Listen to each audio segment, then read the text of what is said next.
Hello, everybody. Today I'm talking about the 12 steps to analyze Karmic Rahu Ketu. This is a masterclass I did for Cosmic Insights, the software app people. They do courses as well. And I lectured on this. And it's a very interesting, in-depth look at Rahu Ketu and how to analyze step by step with deep insight. So let us explore.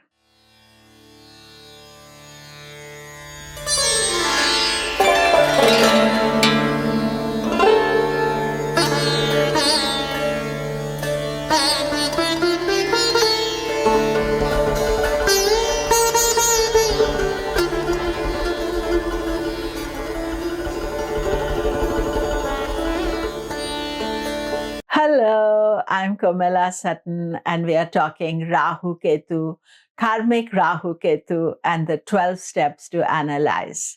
Do remember to subscribe, press the bell notification. Hello, everybody.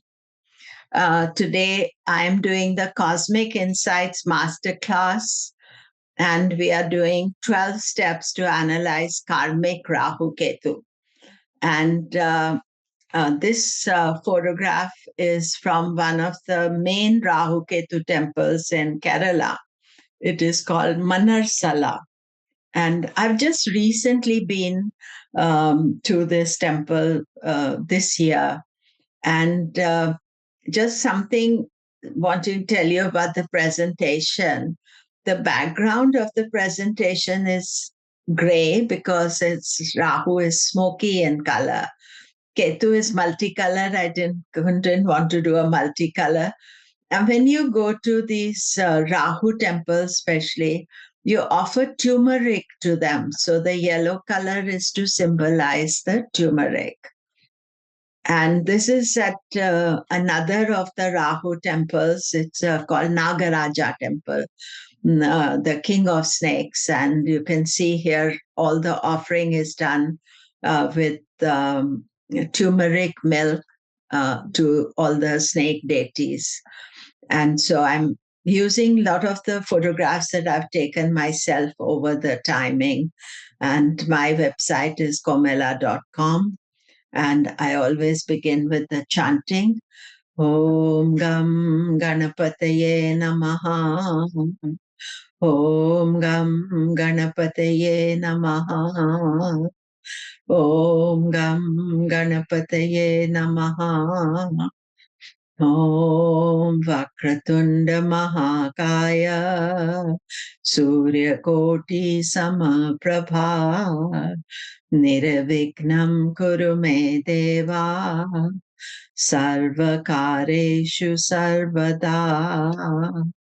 Om Gurur Brahma Gurur Vishnu Guru Devo Maheshwara Guru Sakshat Param Brahman Tasmai Shri Guruve Namaha. Om Adityaya Somaya Mangalaya Budhaya Cha Guru Shukra Shanibhyascha Rahuve Ketave Namaha. Om Neelanjana Samabhasam Ravi Putram Yamagrajam Chayamaratanda Sambhutam Tam Namami Shanishcharam.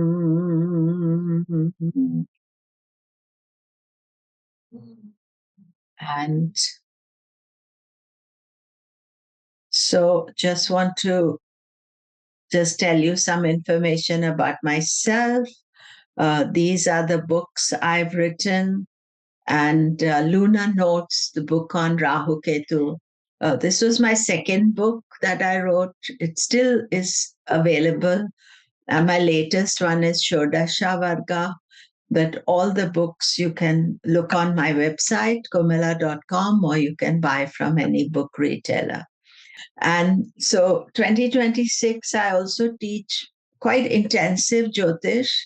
I have 4 live courses: Foundation, Rules of Interpretation, Prediction. These keep on going every year. And next year's advanced course is on Shodasha Varga. And this photograph I took of Brahma.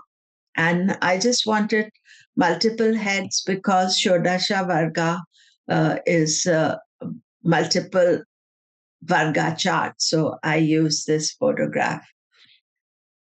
So let us start with our 12 steps to analyze Karmic Rahu Ketu. This is a Cosmic Insights Masterclass 2025. And I am Komilla Sutton. And I want to give a shout out to Archana, who is the founder of Cosmic Insights and been somebody I've known for many years. And she has done a brilliant job with her app and all the things she does with it. So this is my second time doing Masterclass. Last time I did 12 steps to Saturn. And basically, any questions will be at the end of the lecture. I will answer them at the end so that I don't get disturbed while I'm talking.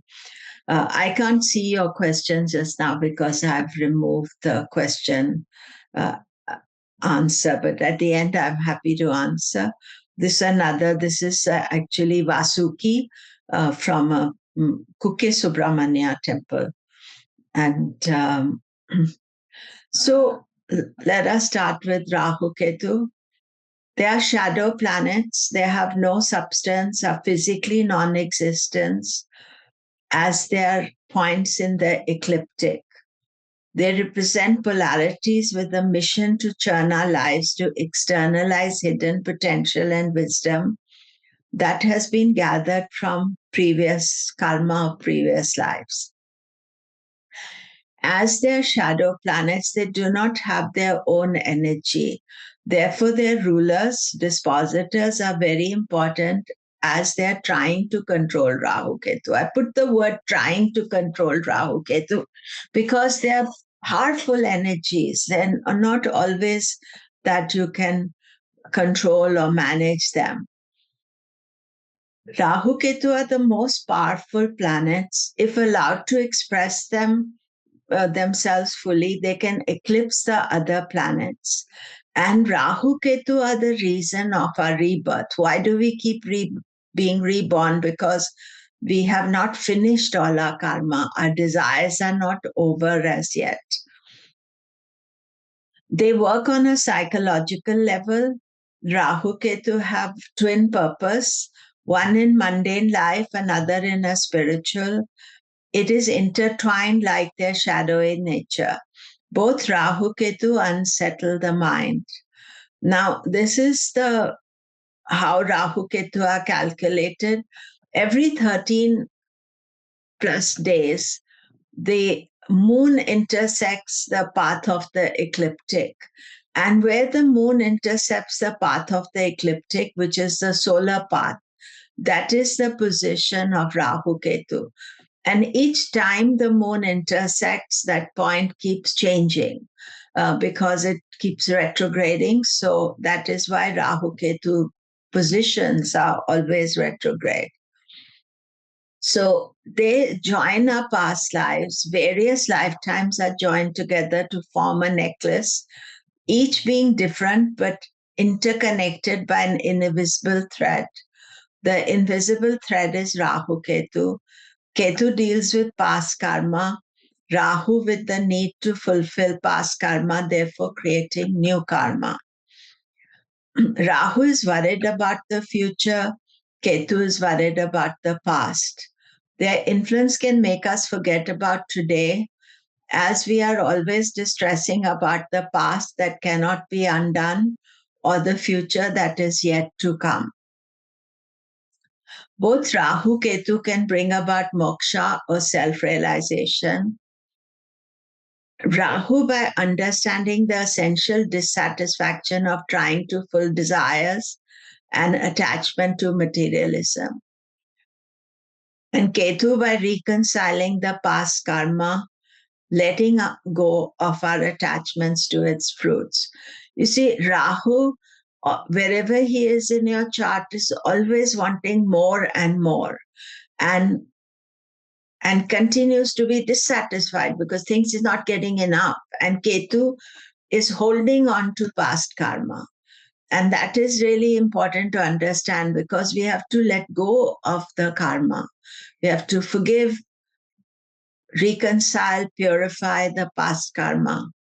And only then that we are able to find moksha. Rahu Ketu represent karma from past life that has remained unfulfilled. Ketu is past life, and Rahu is trying to fulfill the unfinished desires of past life. This is why they are called karmic planets.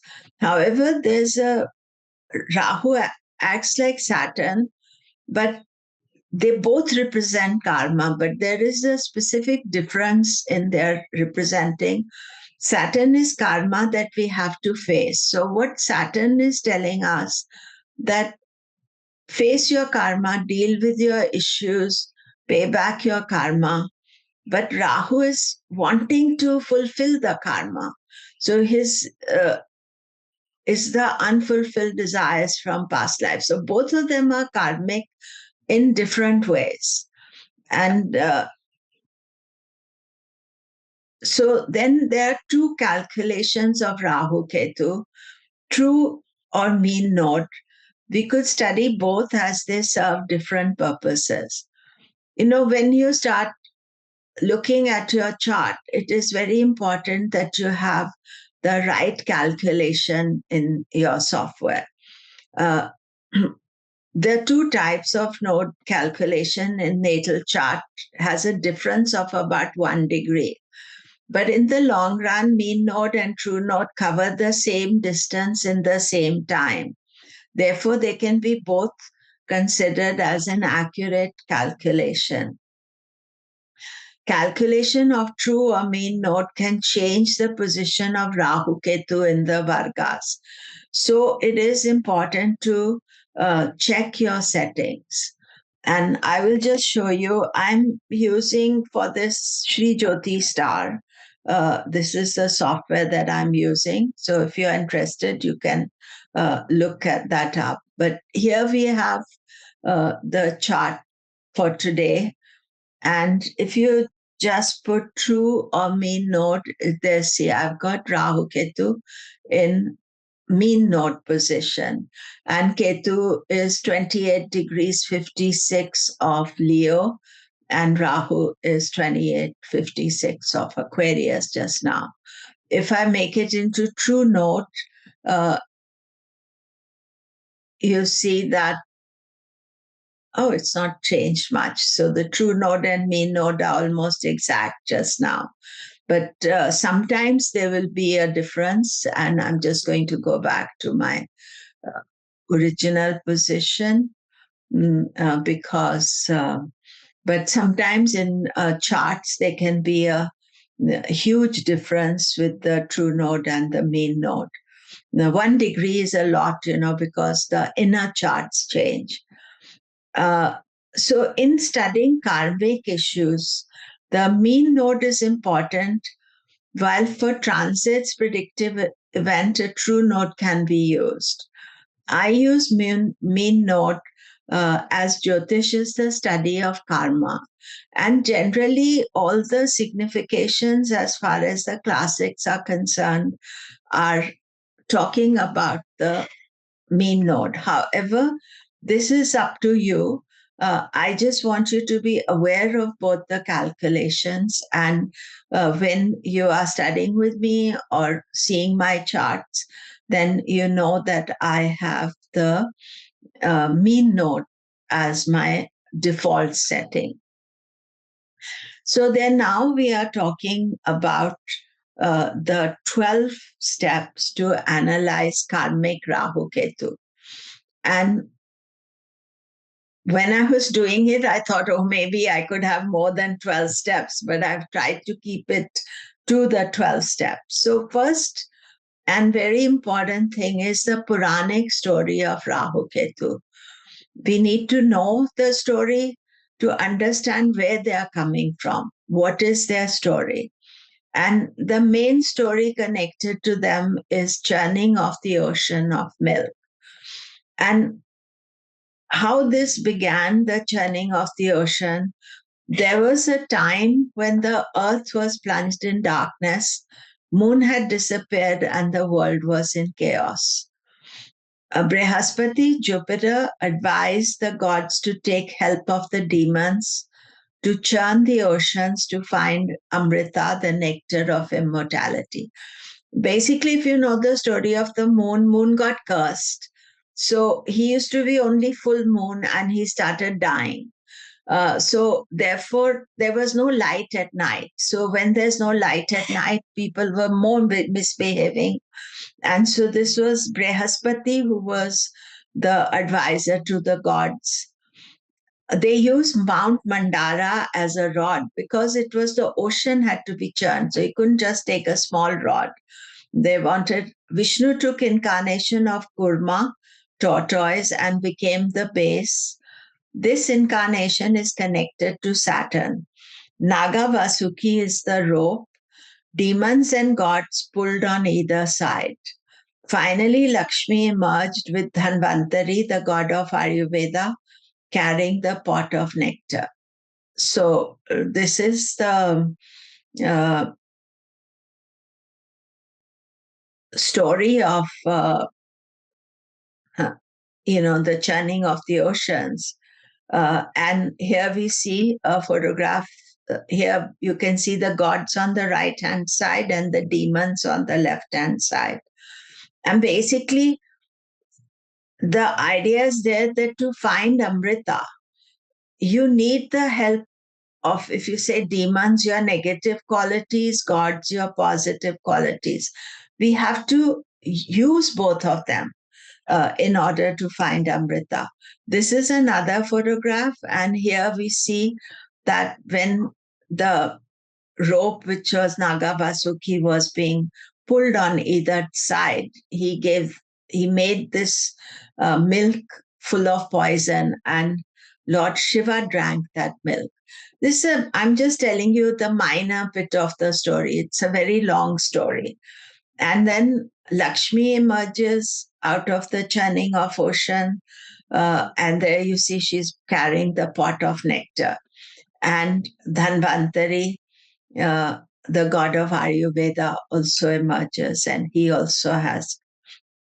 Actually, the birthdays of Dhanvantari and goddess Lakshmi, one of the birthdays celebrated is Dhanteras, 2-3 days before before Diwali, around October, November. So when Amrita was found, gods did not want to share it with the demons. They felt the demons would use the Amrita for selfish purposes. So they followed a long chase where the gods tried to avoid the demons, and some of the nectar fell at 4 different parts of India, which is part of the story of Kumbh Mela.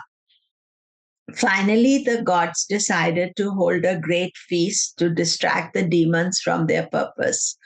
There were beautiful women, lots of food and drink, and Lord Vishnu took the form of Mohini to distract the demons. This is the only form of Lord Vishnu as a woman. And if you have ever heard about Bharatnatyam, which is the classical dance of India, there is a dance called Mohiniyattam, which is the story is told in dance form as well. And there was a demon called Swarbhanu. He was not distracted by the feast. He secretly drank from the pot of Amrita. Surya and Chandra gods saw him do it and told Vishnu as Mohini about it. And Vishnu threw his chakra, his Sudarshan chakra at Swarbhanu. So I have this wonderful photograph here of, this is Mohini, Lord Vishnu as Mohini. And this is the demon drinking, pretending to be the god. And he's in And the chakra you can see here, the head is cut off. But what happens is that Rahu had already had the Amrita. So Rahu became the head and Ketu got the body of the snake. Ketu has the head of the snake with a human body. As they had drunk the Amrita, they are immortal and great enemies of the sun and moon. So that is the principal aspect. Rahu, Ketu, if they are ever with the sun and the moon, it also represents the eclipse time. But they are powerful entities that we have to see. They are demons, but they have drunk the Amrita, so they come part of the astrological hierarchy. And so the second step is to understand Rahu. You see, when you're analyzing Rahu Ketu, you need to understand each one separately. And if you have my book on the lunar nodes, I have number of personality traits of Rahu that you can study. Now, this photograph is from a temple in Maharashtra, and this is very much what Rahu is about. His disk, his size is the same as the sun, but it's black in color. And here you see Rahu just has the head, and he is being driven by a lioness. And underneath it is Rahu's mantra, Ardhakayam Mahaviryam Chandra Aditya Vimardhanam Singika Garbha Sambhutam Tam Rahum Pranamamyaham. So there are a number of ways, with the internet, it has become very easy to see a lot of different pictures of Rahu. When I was originally researching Rahu, there was no visual imagery available. Only when we went to the temples, we saw some of this. And here's another Rahu. Here you see he's not just the head. I like the other one better, just the head, no body. But there's the lion. His mother is Singhika. She's a fierce lioness, and she's huge and big. So some information about Rahu. Rahu co-rules Aquarius. He's exalted in Taurus, debilitated in Scorpio. Mool Trikona is Gemini. And Sage Parashar also gives rulership of Rahu to Virgo. And this is in BPHS chapter 49. It's hidden away in the knowledge in the topic of Vimshotari Dasha. So, if you read Brihat Parasha Hora Shastra again and again, you'll find it. But anyway, I'm telling you. So these are some of the things that you see. Then Marana Karaka Sthana. Marana Karaka Sthana are dysfunctional places for a planet. And Rahu is the ninth house. And ninth house is the house of Dharma, of the Guru. And Rahu being placed there as the demon, he's not following any conventional guidelines. And it can be good or it can be difficult. Because if you are not following the guidelines, you can do things totally out of the box. But generally, people with Rahu in the ninth sometimes have to be very careful of tendency to take the wrong advice. Ketu is a moksha planet, so it doesn't have a Marana Karaka Sthana. Shortcut of Marana Karaka Sthana is MKS. And here we see Michael Jackson's chart, and in his chart he has Rahu and Jupiter together. That's also another yoga, but Rahu being in Marana Karakasthana and Guru Chandala Yoga. And he was famous for getting all sorts of oddball doctors. He was seeking advice and taking wrong advice. He used to consult one of our astrologers, I think at least 200 times he consulted him. But I don't think he listened to the advice, because that is the tendency if you have Rahu in the ninth house. Of course, the whole idea of Jyotish is that if you understand that, then you can try to manage it, not control it. Often I see Rahu in the ninth, or Rahu Jupiter in the ninth, or Rahu Jupiter together. People are interested in foreign religions, foreign cultures. Remember when Jyotish was written, it was really wrong to study foreign cultures. Now all of you are studying, learning about Vedic astrology. So this is an important factor.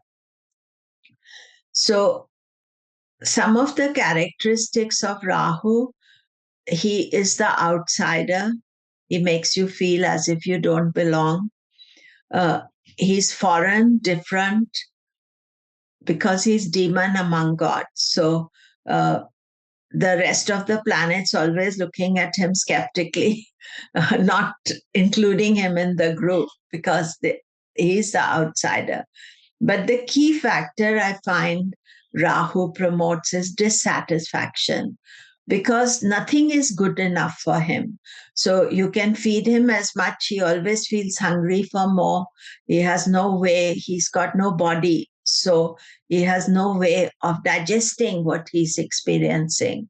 And Rahu can give great ambition and make you super successful. So then in Rahu as Chara Karaka, and you'll see that I've used Rahu as Chara Karaka in all the charts you'll see. But I study Rahu as Chara Karaka. Now there's a lot of debate about it. I would say 50% of the people don't use Rahu as Chara Karaka, but I have always used it. And Chara Karaka are moving Karakas for everybody. The main ones I give importance to are Atma Karaka, which is soul, Amatya Karaka, career, Gnati Karaka, enemy, health, Dara Karaka, wife. Now, actually, I look at all of them, but I was just putting specific. One of my clients, he started Rahu Dasha, and he was in his 50s, and Rahu was Putra Karaka for him. And lo behold, as soon as Rahu Dasha started, he wanted to have children, and he had children, and he has two very nice children now. And so you see, if you miss out this Rahu's Chara Karaka, you're missing something out. And definitely I see Gnati Karaka of health issues or inimical aspects when Rahu is. All these factors I look at. And today's masterclass is to make you aware of these things so that then you can use them in your own practice. Then we come to Ketu. I think this is my most favorite Ketu picture, the no head. And he's riding an owl, and the owl is awake at night, sleep during the day. So owl is one of the transports connected to Ketu. And we have Ketu here, headless, and he's very militant because he acts like Mars. He has a sword and a shield and a flag and one of those things to hit you with. So he's pretty strong and militant. And his mantra talks about Rodram Rodratmakam Ghoram, that he's angry and more angry and fierce. So it's his nature is like that. So even though he's Moksha Karaka, spiritual planet, we must be aware of the other side of Ketu. So Ketu co-rules Scorpio, exalted in Scorpio, debilitated in Taurus. Mool Trikona is Sagittarius, and Sage Parasha gives rulership of Ketu to Pisces. And this is same chapter 49 of Brihat Parasha Hora Shastra. And, I'm Pisces ascendant, and I feel sometimes Ketu very much as my co-ruler.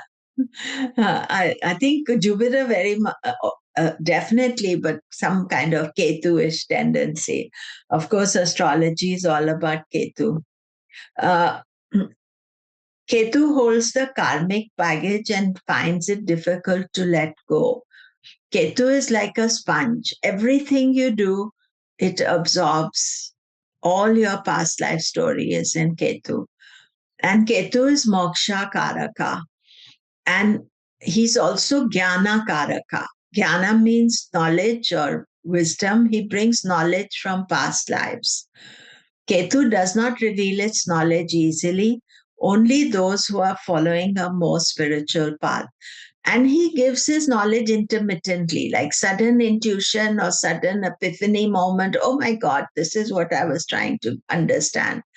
It's not as if you open a book and Ketu will explain everything. An important factor about Ketu as Moksha Karaka, it doesn't mean he gives moksha. He's the Karaka, and the meaning is that you have to first uh, purify your karmic baggage. If you are carrying your karmic baggage along with you, you are not ready for moksha. But ultimately, for those who understand, he can give moksha not just while you're living so that you're more reconciled with who you are, but he can break the cycle of life and death. So then, after we have, this is Ketu was our third point in analysis. After we studied Ketu, the fourth point is Rahu Ketu. Now, I just want to explain this photograph to you. This is from Nagaraja temple in Nagarkoil, the Rahu Ketu temple. Now, here, this is something that is in all the temples. In the southwest corner of the temple is dedicated to the Sarpa energy, and Rahu Ketu's direction is also southwest. And there, the devotees offer these snake images, and people who come there, they come and you can, if you're local, you bring your milk and turmeric, but the shops, the temple shops will sell you milk, water, turmeric, and then you pour that over these icons here. And then on the, people have also tied turmeric, natural turmeric and yellow thread. And they offer that as well, as this is very much part of the remedy. And there's another one I have, Rahu Ketu and the two snakes. This is from the Ketu temple in Chennai. It's beautiful little temple. Ketu temples are very sweet.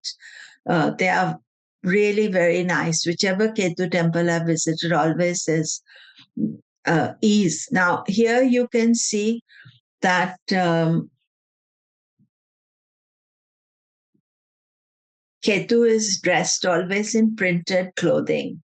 Rahu can be dressed in navy, blue, gray, black. Usually blue or black is the thing. And daily the deities are dressed and they're honored. Every energy is honored, and so are Rahu Ketu. So the step 4 is to now come to the karmic axis. First, you analyze them separately, and then Rahu Ketu axis winds itself like a snake of time, both entwining us with the restrictions, making us struggle to get out of it, to allow us to overcome the darkness and restrictions that we have created through our own action. You see, one of the most important things that we have to learn is how to manage Rahu Ketu and Saturn. I already did a Saturn workshop for Cosmic Insights. You can get that from there, I think, but this one, because Rahu Ketu are way more volatile energy, and so they can really make us feel stuck, but they can also enlighten us. Rahu Ketu axis controls us. Influence of Rahu Ketu is deep. It forms major issues in this life. And the main problem I personally find with Rahu Ketu is that their influence is all psychological. So it's not something that anybody can feel or touch. It's all happening inside us. They are the issues within us. And that is why they are harder to manage. The planets that rule Rahu Ketu have huge responsibility to manage these karmic energies and bring the best out of them. Rahu Ketu axis shows the struggles each incarnation brings with it, areas of life that get churned up as we try to find the meaning of life. The axis is complex, hard to fathom. It pulls you apart and is responsible for psychological turmoil. All of us at some stage or the other have faced the psychological turmoil. But if we learn to deal with them, then they don't affect you on a day-to-day basis. Because the main thing with Rahu and Ketu is that you must keep them calm. You don't poke them. You don't be aggressive towards them or towards your life. So when you are in stress, then Rahu Ketu struggles are more obvious. The power Rahu Ketu has over our life, our struggles to free us from the influences. As escape we must if we are to find a state of calmness and tranquility. We must get out of the shadow and be masters of what they represent. So there are two choices. Either they control you or you are managing them. You're not controlling them, but you're managing them. The analysis of Rahu Ketu axis has to connect the subtle with the physical. The deeper you take the journey, the more information you have. So basically, here we have the chart of Billie Eilish, and you see that here she has a Rahu in the 4th house, Ketu in the 10th house. And Rahu is Atma Karaka.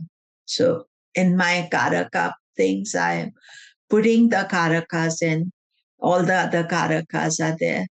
But Rahu is Atma Karaka. And it's in Gemini. Ketu is in Sagittarius. Remember, Gemini, Sagittarius are Mool Trikona for Rahu Ketu as well. See, there's so much information about everything that we have to try to remember it all. So then the point 5 is, once you have identified the axis, in order to analyze axis, you have to analyze the bhavas.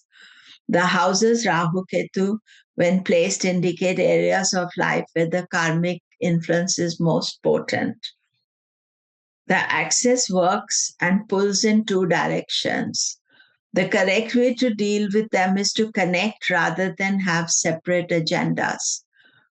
The turmoil of the axis causes is when you pull in opposite ways. You see, Rahu is pulling you in one way, Ketu is pulling the other way.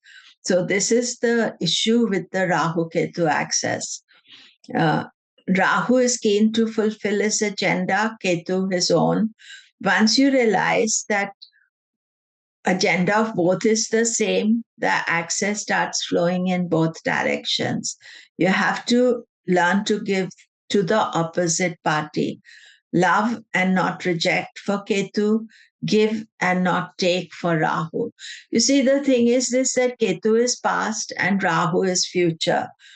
Past and future are interlinked. Today, what we are doing becomes past tomorrow. So without the past, we have no future, and without without future, we have no past. So they are linked, but they are exactly opposite each other, in 108 degrees opposite each other. Either Rahu or Ketu will be negatively placed. Rahu, Ketu are considered well placed in Upachaya houses, 3rd, 6th, 10th, 11th. They are progressively better. They are good in the 3rd, better in 6th, great in 10th, outstanding in 11th. But let's say if you have Rahu in the 3rd, Ketu is in the 9th, or Ketu in the 3rd, Rahu is in the 9th, that's MKS. If you have 6, 12, one of the positions of Rahu Ketu is always complicated. So here we have Swami Shivananda's chart. In this chart, I don't have the Karakas here, but you see he has Rahu in the Lagna. And not only Rahu in the Lagna, Mars and Saturn in the Lagna. And Ketu in the 7th house. But this was the greatness of Swamiji, that he used that Rahu, Mars, Saturn in a spiritual way. In a material world, that would have been way more challenging for him. And they are placed in Cancer, and the Lord Moon is in the 10th house. And Rahu in the Lagna, it's right there in your face. Look at the Lagna degree, 23 degrees 39, and Rahu is 25 degrees. So very close to the Lagna. But Swamiji was also a devotee of goddess. And so the goddess Durga is the deity for Rahu.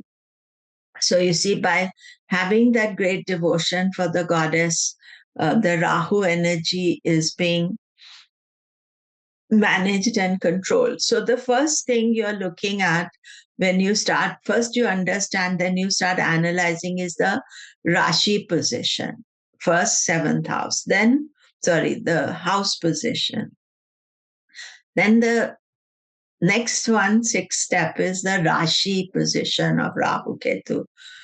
Is what signs and the positions of the planetary rulers. Combining the house position with the Rashi position, how these rulers are interacting in the chart. What are the relative positions in the chart? Rashi lords of Rahu Ketu become controllers of karma. Are they strong to control the power of Rahu Ketu? The strengths, weakness of the lords of Rahu Ketu by dignity, house position, and conjunction. And here we have the chart of Selena Gomez. She's a pop star as well. She has Rahu in Sagittarius, Ketu in Gemini. So this is opposite to their Multrikona positions. And Rahu is ruled by Jupiter. Jupiter's in Leo. And Ketu is ruled by Mercury. Mercury is in Cancer. Mercury is in the 1st house. That is a Digbala position. But the two lords of Rahu and Ketu are 212 from each other. These house positions, how they are placed, is quite important because they are not naturally communicating with each other. So you could be thinking Rahu is doing something else, Ketu is doing something else. Selena Gomez also has Rahu in 6th house, which is Upachaya, very good position. It is Atma Karaka, so super ambitious. And Ketu being in the 12th house, one would say Moksha Karaka in the 12th house is good, but Ketu, remember, is bringing all the baggage. We don't know her spiritual life, we just know her, or somebody shared her birth data with me. So I'm looking at a more younger person. And so you can't really know from a public persona unless they talk about it. But you can summarize here that, the fact that Ketu and Rahu, their lords are, and Ketu is also retrograde, the lord of Ketu. So retrograde means not always uh, easy to manage, it can give her a feeling of, hiding herself in plain sight, maybe. She's very successful, Selena Gomez. She has a business as well, and she acts and uh, sings as well. I haven't seen any of her movies or films, so I can't say that I know her. So then the seventh part of the 12 steps is analyzing Bhava and Rashi together. First, identify the house positions, the signs that rule the axis, for example, Rahu, Ketu, and signs of Taurus, Scorpio. Then the planets that rule the sign, also known as dispositors. So here we come back to Billie Eilish's chart, and Rahu is in Gemini, and Ketu is in Sagittarius.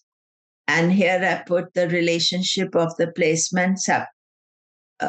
Planets also subject to the fivefold relationship with the sign: exaltation, debilitation, friends, enemy. Now, Billie Eilish, Rahu is in Gemini, friend's house. Ketu is in Sagittarius, friend's house. So here you can see the software is agreeing. And if you look at the software, M means they are mean node. So that is the aspect. Then the relative position of the rulers to each other. Planets placed in 6th, 8th, 12th house from each other stop the flow of mutual positive energy. That's what we saw in Selena Gomez's chart. This Rahu Ketu's lords were placed 12th from 12th second from each other. The rulers' relationship with each other, Mars, Venus are neutral to each other, indicating both positive and negative aspects to deal with in this axis. So generally, because Rahu Ketu are opposite to each other, generally you'll find that the relationship of the lords is not friends, because there's some either neutral or inimical. But I feel that it's important to see the relative position of the rulers, because that is what is happening in this chart, not the natural relationships. So, Rahu Ketu rulers placed in 6th, 8th, 12th stop the axis from working smoothly, will add to extra struggles. 5, 9 placement from each other is better.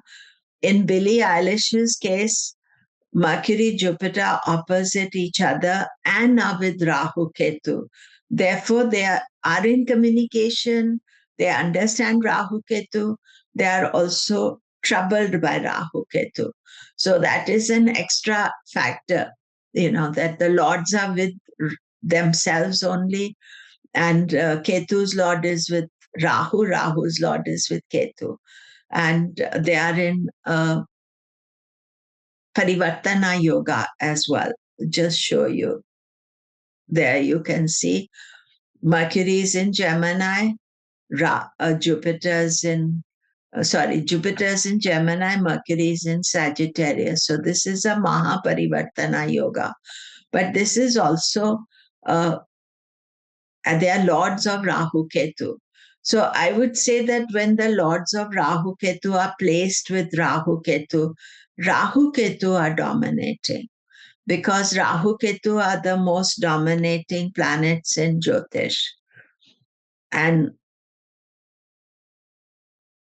then the step 8 is now looking at the nakshatras of Rahu Ketu. what nakshatras rule Rahu Ketu are of supreme importance. You can also study which planets are in Rahu Ketu nakshatra. Now, one of my very good friends who's a great yoga teacher, she has all her planets in Ketu nakshatra. It's all in early part of Leo, Sagittarius, Aries. So she was doing yoga before it was fashionable. She has a hugely high spiritual energy. But Ketu also is giving her a lot of intuition, and she's doing the right thing. Ketu involved in yoga. Sometimes you're not doing the right thing, you're doing. But here we see in Billie Eilish's chart that Rahu and Ketu's influence is very powerful. Rahu is in Mrigasira, which is ruled by Mars. Ketu is in Mola, which is ruled by Ketu. But just look at the list of the planets. You can see Sun is in Ketu Nakshatra, Mola. Mercury is in Mola, Ketu Nakshatra. Ketu is in Mola. Mola means the essence, the deep part of your energy. And Rahu is in Ardhara. Jupiter is in Ardhara. Mars is in Shatabhishak. So you can see of her influence, most of the planets are in Rahu or Ketu nakshatra. 1, 2, 3, 4, 5, 6 out of the 10. We have the ascendant and 9 planets. So you see this great influence of Rahu Ketu. So when you're advising somebody with so much Rahu Ketu, you have to give them understanding about them and understanding about how to manage them. Then the step 9 is the Varga position of Rahu Ketu. You can study the Vimshopak. Are they repeating themselves in same houses? Rahu Ketu have no Vimshopak really, but you can look at them. If Rahu is in the exact degree of the Lagna, it will repeat in all the Vargas. If you have, say, a planet at 2 degrees of Rahu at 2 degrees of Aries and your Lagna is 2 degrees Aries, every Varga Rahu will be in it. You don't need to look at the Vargas, you need to know. And the 2 key Vargas you can look at, obviously, we always look at the Navamsha to know the true impact on dharma and karmic relationships, and Shashti Amsha. Shashti Amsha is D60 chart to know deep-rooted karma. Check if there are planets in conjunction with Rahu or Ketu in these Vargas. Generally, as a rule of thumb, Rahu, Ketu are best left out alone. They like being alone. But if a planet is with them, then the planet is also getting affected. And the closer the conjunction, the more challenging the transit is. Now, if there is a tight conjunction with Rahu Ketu in the D1 Rashi chart, it may be in all the Vargas, therefore creating a huge influence. And this is Britney Spears' chart. And what you see here in her chart is that Ketu Venus in Capricorn, 1 degree 9 minutes Ketu, 1 degree 30 minutes Venus. That means that without actually looking at any inner quality, Britney Spears has got the Ketu and Venus together. You don't need to look at the Vargas, but here I have all the 16 Vargas, and you can see her, except a few Vargas, Rahu Ketu Venus, sorry. See, here's Ketu Venus, and Shashti Amsha Ketu Venus separate. But otherwise, Ketu Venus is in the more not so deep Vargas, they are together. So that is a very key factor. Venus, Ketu conjoined together in 11 of the 16 Vargas. showing deep down issues connected to Venus rulership and Karaka. Venus is womanhood, Karaka for marriage, all those, that is like a serious karma that somebody has inherited.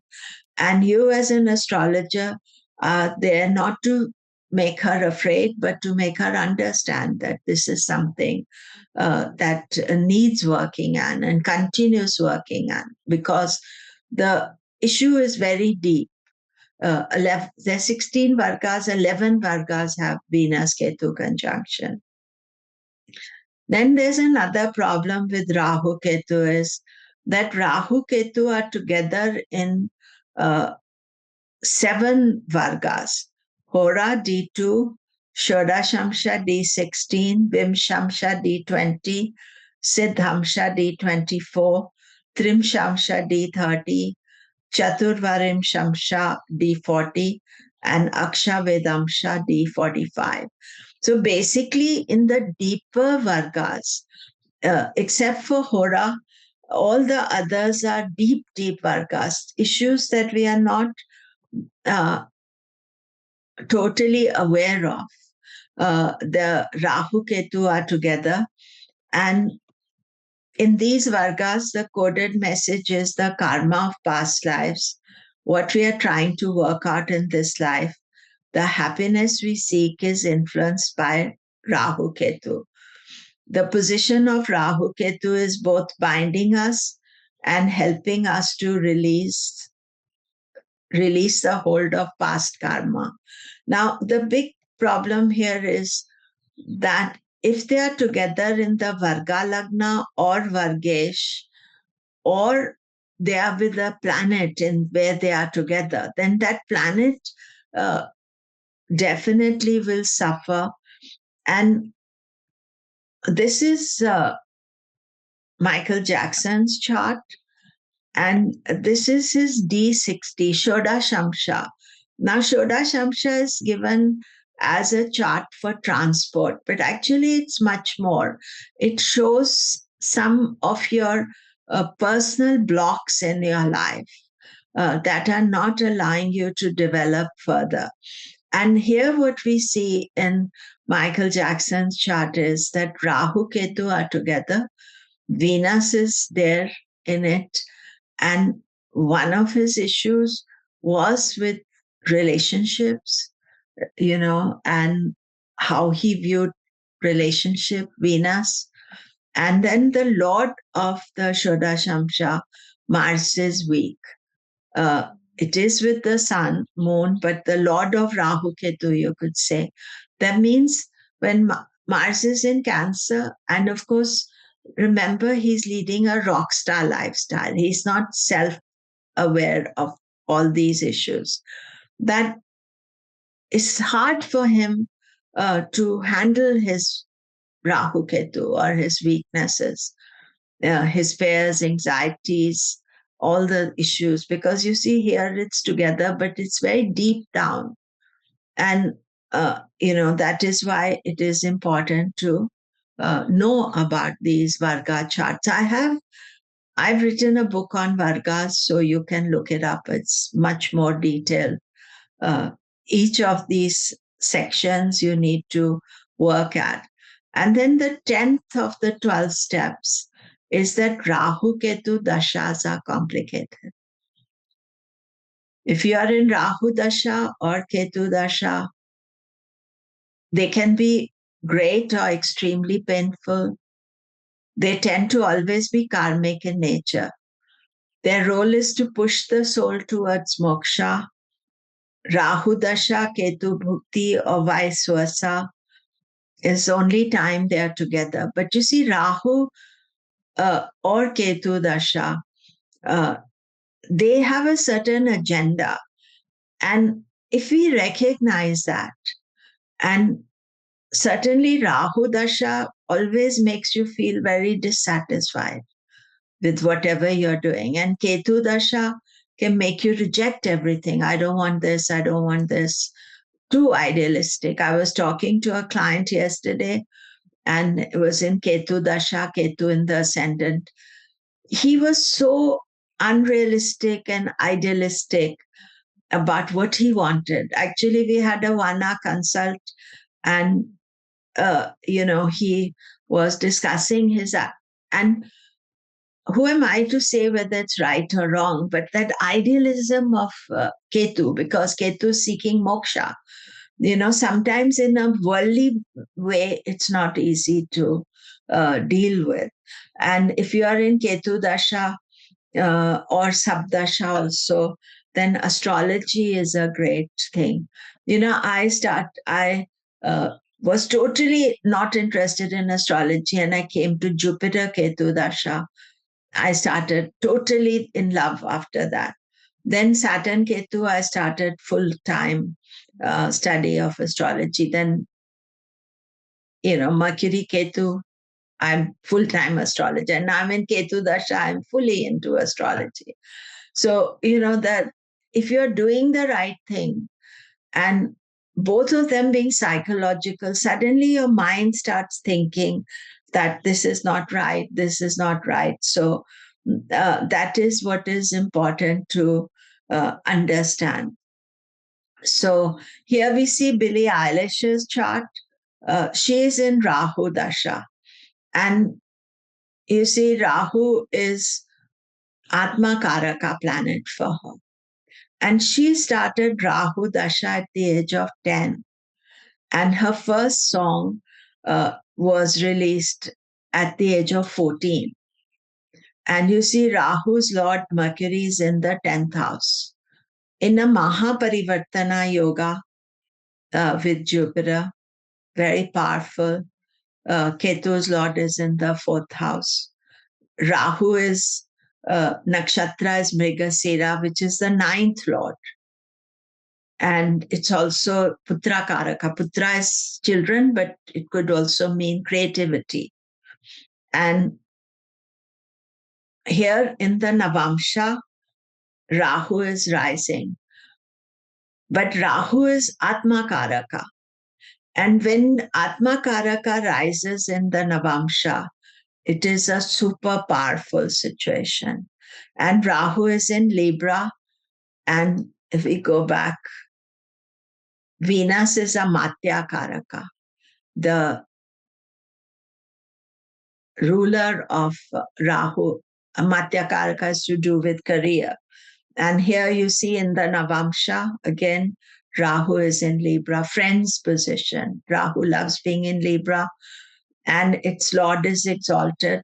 6th house here, definitely, but exalted. But this Rahu Dasha, this is where she has become very unusual superstar. And you can see here since 2012. One of the things that I found amazing about her chart is she's born in 2001.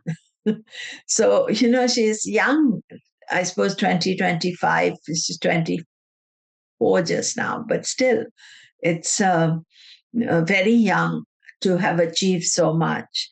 And so I wrote a little bit about her Rahu Dasha.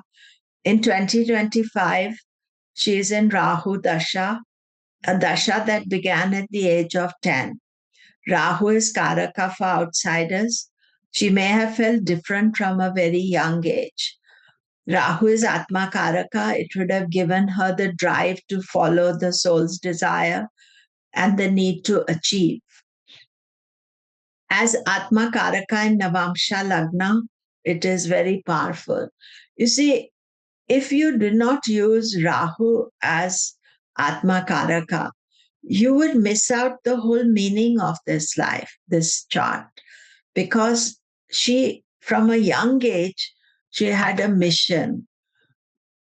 She's right now in Rahu Venus. So Venus being a Matya Karaka would have been Atma if you're not using Rahu. There's no way you could understand the immense success she's had. And here we see Rahu in the bhukti of Venus just now. But it's the Rahu Dasha that has given her the big push. So then the number 11 step we doing for time? Yeah, we are okay. As the Rahu Ketu transits, so as Rahu Ketu transit through different times, they raise consciousness about certain issues while indicating separating or finishing your karmic debt with others. Rahu Ketu are transforming two opposite houses at the same time by transit. This is the main thing when no other planet can do that. Rahu Ketu are opposite each other. So they are, moving, I'm just saying backwards. And so 2025, Rahu is in Aquarius, Ketu is in Leo. This is one of the reasons we thought about doing this workshop as well, because it's only 18th of May that Rahu has moved signs. So as the house access, taking into account Rashi and nakshatras, because say right now, Rahu is 28 degrees of Aquarius. So it's in Purva Bhadra Nakshatra, and Ketu 28 Leo, it is in Sun's Nakshatra. But over the transit, you'll see that Rahu Ketu Nakshatras, Ketu will change nakshatra quickly because it will go into Purva Phalguni nakshatra, while Rahu continues to be in Purva Bhadra. So this transit of Rahu Ketu stays in one nakshatra about 9 months, one sign 18 months. So now for the next 18 months, we are experiencing Rahu Ketu. And you can look at it. Main thing is over planets. I find that Rahu Ketu's transit has certain effect on the houses it is. But if you have a planet in the house, that is way more challenging. And through eclipses. Of these, Rahu's transit is showing you what you're about to experience. It is usually a positive transit, enhancing the quality of the planets it transits. Ketu's transits are challenging. So right now, Leo is the one that is getting challenged most. So whether you have planets in Leo, it's your ascendant, sun or moon in Leo. Ketu is what you're letting go. Ketu's transit through a house always connects past life issues to now. Ketu shows up your vulnerabilities where there is work to be done. Rahu will give you a great high profile. Ketu is always tough. It can lead you to reject yourself, feel misunderstood, feel faceless, feel rejected. And what does Ketu do? He can lash out. Because remember when I showed you the photo of Ketu, he's got a sword. He's got this Vajra. I can't think of the English name for it. He has got, he's not, he's a fierce planet. He's got a shield also. So he will lash out. And that is where one has to be careful. And Ketu, Rahu transiting over the planets. Now, Rahu's transit usually is quite good. But when he's exactly on your planet, that is about a 15-day to 1 month transit. That is what you have to watch out for. Rahu over Sun can aggravate self-image. Moon creates fears and anxieties. Mars can give overconfidence, makes you take risks. Mercury, mental confusion, wrong thinking. Jupiter makes you think outside the box, brings exciting foreign men in women's lives. Venus gives relationships. Saturn creates fear or makes you overconscious. Here, it's right at the time, not the whole 18-month transit, but the exact time when Rahu is on your planets. And otherwise, he's quite okay. And then Ketu transit over the sun, identity crisis. I have seen this many times with young children. When they get Ketu transiting over their sun, it's a very challenging time for them. Moon, emotional troubles. Mars, anger, problems with brothers. Mercury, foggy thinking. Jupiter, making wrong decisions. Venus, facing rejection in marriage, relationships. Saturn, some karma to be faced, yet you feel like avoiding it. But Ketu conjunctions, I think, are more dense. And really, moment Ketu comes into the sign, it starts giving all these aspects. One of the best things to do if you are Leo and Ketu is to study astrology, study spirituality. We are doing astrology, so we are talking astrology. Do something spiritual, because that is the thing with Ketu, that's what he likes. If you're trying to do material things, he'll give it to you, but he also creates a lot of complications there. And so here we have Rahu, Ketu, Aquarius, Leo, 18th May to 4th of December is marked by instability due to many Kal Sarpa yogas in 25-26, a major conjunction with Jupiter, Mars, Ketu in November 2026. Again, you see this photograph of the Sarpa deities being offered turmeric and milk and water. This would I've been to this temple many times, and as I said, as recently as February this year. It's actually very sweet and spiritual, but it's people go there for Rahu Ketu worship. And so Elon Musk, he's the guy in news just now, and this whole aspect of his war with Donald Trump. And you see here, he has a Leo moon. And 18th of May, Ketu came into Leo. And I had thought when I'd seen his chart that when Ketu goes into Leo, it's going to be a problem for him, even though it's not on his moon, because Ketu is always a challenging, and it deals with rejection and it deals with feeling rejected.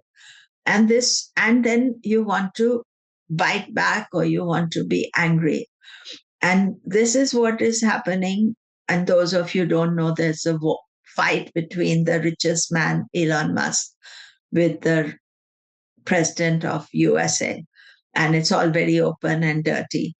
And Donald Trump is Leo Lagna. So you see that both the Leos are being affected by Ketu. And that's why you see when two sides get affected, Ketu is like something that they can't always manage or control, and especially when you're trying to be powerful and strong. And it's about rejecting and feeling rejected. And this transit is for 18 months. And then part of this transit, Ketu will be exact on the moon and the eclipses, which I'll talk about it a little bit later. But moon in Leo, Ketu transit to Leo from 18th of May. Look at the timing. This war or this breakup took place just after Ketu moved into Leo.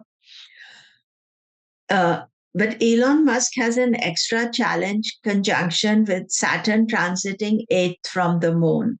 Leo moon and Lagna are facing unsettled times. So basically, we are looking from the moon. Moon is in Leo, and of course, that is his connection to President Donald Trump, who's Leo Lagna. But now Ketu is in Leo, and 8th from Leo is Pisces. 1, 2, 3, 4, 5, 7, 8. So you see it's not just Saturn, Ketu going over. Saturn went into Pisces on 29th of March, and that started the problem. You see, what Jyotish is telling us is not that the problem exists, is that we should be conscious of it and try to tamp down the situation, not to increase it. But an average person doesn't know that. So therefore, they are being, uh, you know, hit with it without being aware of it. So then we look at the eclipses, because why Rahu Ketu were considered so important was that the eclipses were taking place in that axis. And if the eclipse takes place near the degree of the ascendant, sun, moon, other planets, it indicates a major transformation. But it's not alone the eclipse, but what happens depends on the dasha being experienced too. And further information of eclipses, the website I use is NASA eclipse space page, nasa.gov.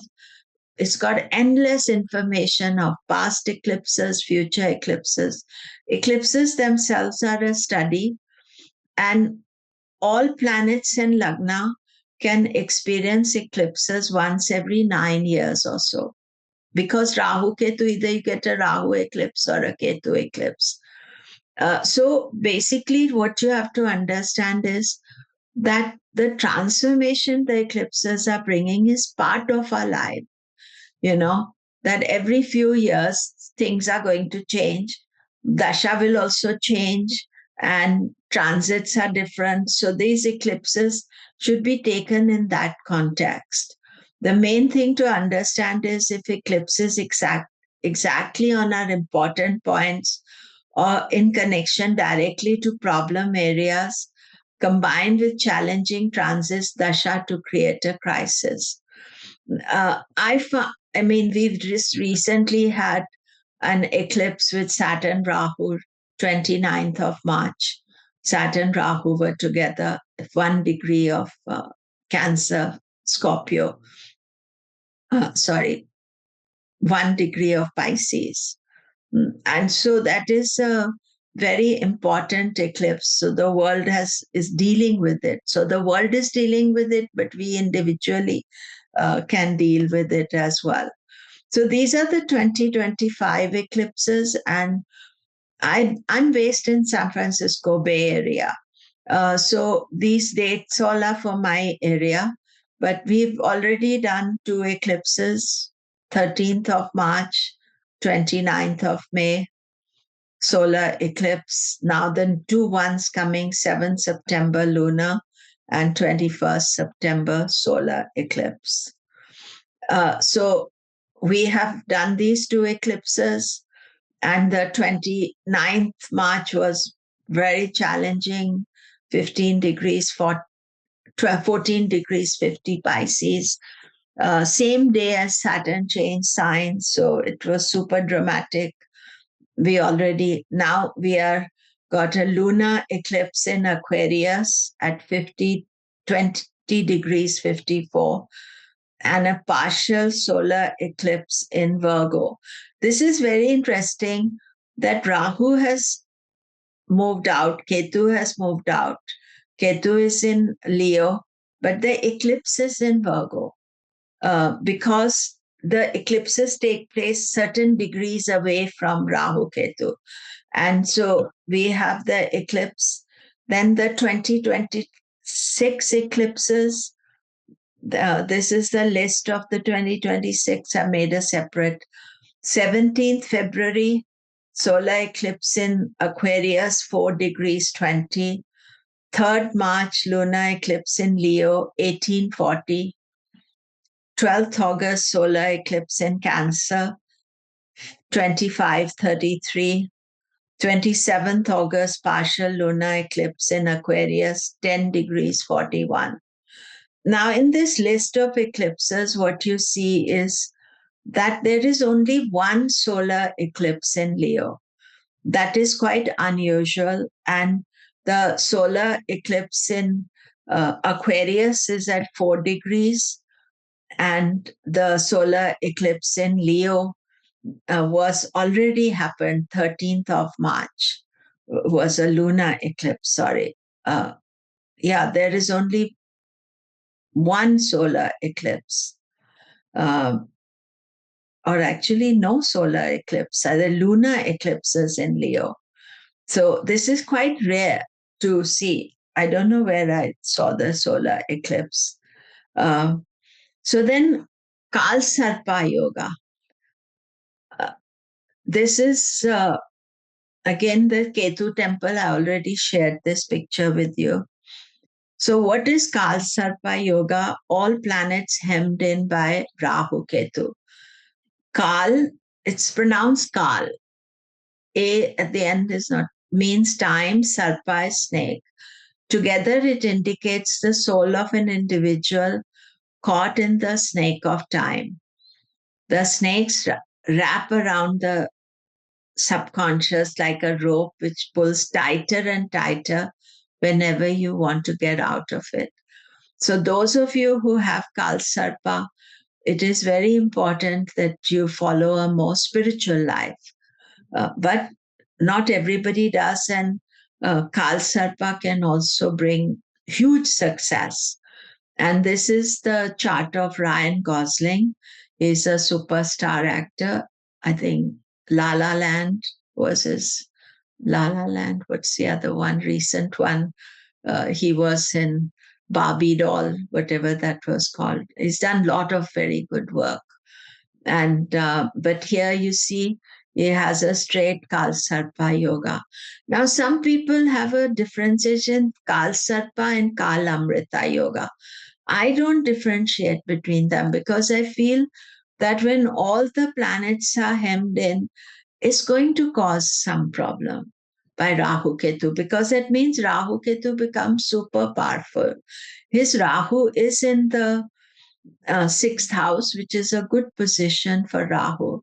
But it is the fact that the Kal Sarpa exists is a challenging energy, and one needs to deal with it on a more spiritual way. Even if you're living life in worldliness, what if one of the aspects of Rahu Ketu, they are hypnotic personalities.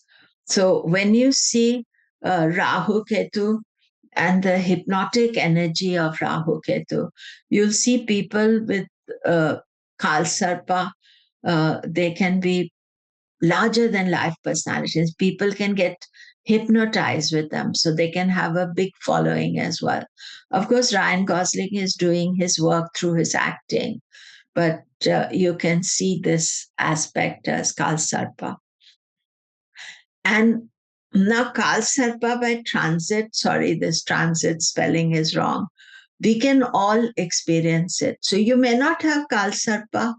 It can happen yearly when Saturn, Jupiter on one side of Rahu Ketu. And this is an unbalanced time. Usually Kal Sarpa by transit is studied for,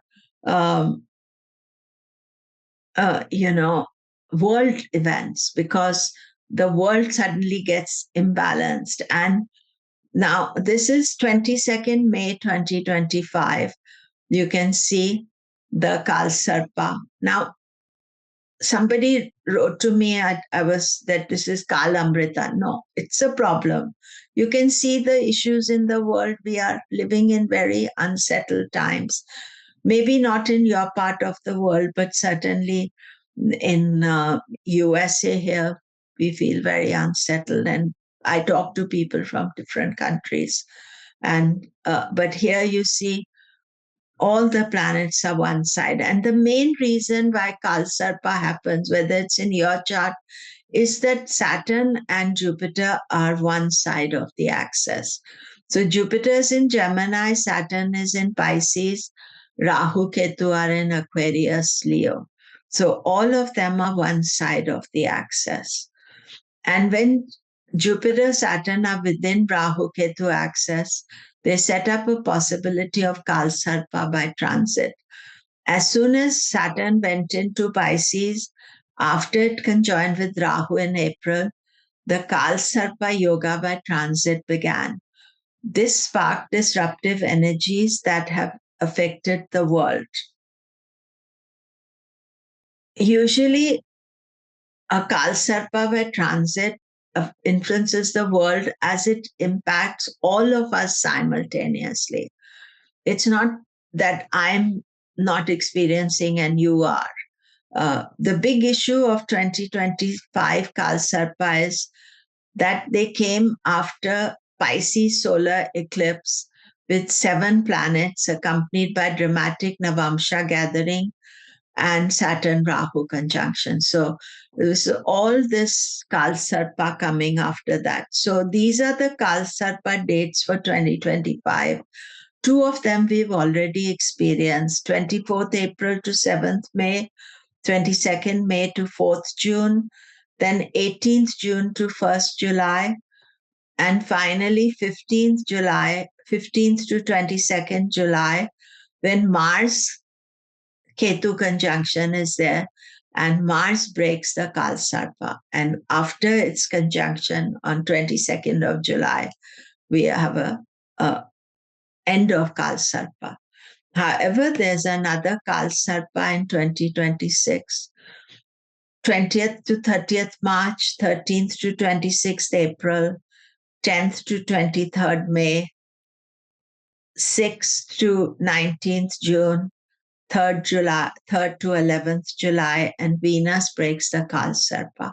The thing with Kalsarpa by transit is that we have to recognize that these are imbalanced times, and it's not necessary that you'll feel them on a daily basis, but the overall energy is imbalanced. So when you're making any decision or any important decision, you be mindful of that the Kalsarpa is happening, and therefore we are being cautious about any decision we are making, because then it is going to may not, but can imbalance you as well. One good factor for today, actually, why I chose this time as well to do the workshop is that Jupiter Mercury were rising in the Lagna at 8 a.m. This is a little bit earlier than 8 a.m. But if you see from here, Jupiter's aspecting Rahu. And even though Rahu is in the 9th house, we are teaching Rahu, So sometimes you're doing so Jupiter right up to 1st of June 2026 will continue aspecting Rahu. And therefore, creating less disturbance than Rahu can normally do. So now the last aspect, 12th step, is the remedies. So remedies always important, and Rahu Ketu are nodes of the moon, therefore they tend to impact the mind. The main remedy is to pacify the mind. Now, what you have to understand is that regardless of what remedies you are doing, you are helping Rahu Ketu. You see, if we are on a path of self-improvement, you don't have to overdo them. That's also typical Rahu thing, that you're overdoing the remedies. But once you start doing the remedies, you consider that I'm doing them, so I'm helping them. So mind creates maximum trouble when it's unsettled. So doing remedies to calm the mind, yoga, meditation, fasting, mantra, prayer, these are the normal remedies that we do. And then dana, donation, giving back to society, seva, service to others, karma yoga, voluntary work without expectation of reward. The thing is this, that Rahu Ketu, especially because they affect psychologically, if you are sitting idly and just thinking, they are going to bother you. So doing something is going to be very helpful. Then mantras chanted regularly help heal the subconscious. Prayers to pacify Rahu Ketu deities should be performed. Uh, Pilgrimages to goddess Shiva Rahu temples. Now, as part of the this Rahu Saturn conjunction that was taking place, I had organized 2 pilgrimages. I did a pilgrimage last year to North India to the goddess temples. And earlier this year, we did the Rahu temples. And I felt that was really very useful because all the goddesses, they were so loving. And I'm planning to do another one soon. But they were so loving and they wanted to give us food and look after us. And uh, the temples in uh, the Rahu Ketu temples also different, but very nice. And we visited other temples as well. So, thinking about doing a pilgrimage to these are very good uh, as well. So, and then lifestyle choices. You see, all the wrong thinking, the fears, anxiety come if your lifestyle is messed up. So you can't change it in a day, but think about how to improve your lifestyle. Regularity, having a good life, eating good food, not having too much debt on your head, not having too much stress. Think about slowly shifting and making good life, Ayurvedic lifestyle, Ayurvedic eating, you know, lots of choices you have. I leave that to you. Then take care of the future. Be aware of your kriyamana karma, the concept of free will. Follow a dharmic path. Choices you make today have effect on your future in this life, the next, and the next. So therefore, stop worrying about the future. Think about now, what can you do now? Little things you do now make big changes for your future. So think about that you're exercising your free will and it needs a lot of thinking that, what you can do. And then the Devata, this is goddess Durga. When you go to the temples in South India, even in North India has a goddess. The goddesses live in the foothills of Himalaya. So there are endless goddess temples there. But if you are going to, go to South India, in each of the temples in a particular direction, this is goddess Durga. So always people will come and offer her, especially on Friday, they will come. But she's always beautifully dressed. And that's the deity for Rahu. You can do the Navratri celebrations. It's not a partying celebration, it's the spiritual celebration. And then Ganesha is the deity for Ketu. And we start actually our prayer always with the worship to Lord Ganesha. So we are always purifying our karma. We are wanting him to remove our obstacles. So, you can do more if you want to do. And then Lord Shiva is the overall deity. You see here in this photograph, he's wearing the snake in his neck. And the snake in his neck is the karma, the ability to control Rahu Ketu, to manage Rahu Ketu. And he has the moon in his head as well. He's a master of the mind. So worshipping Lord Shiva is another, you can do all three or one. And this is a great mantra that you can practice for yourself as a protection mantra. And Om Triambakam Yajamahe Sugandhim Pushtivardhanam Urvarukamiva Bandhanan Mrityor Mukshi Amamritat.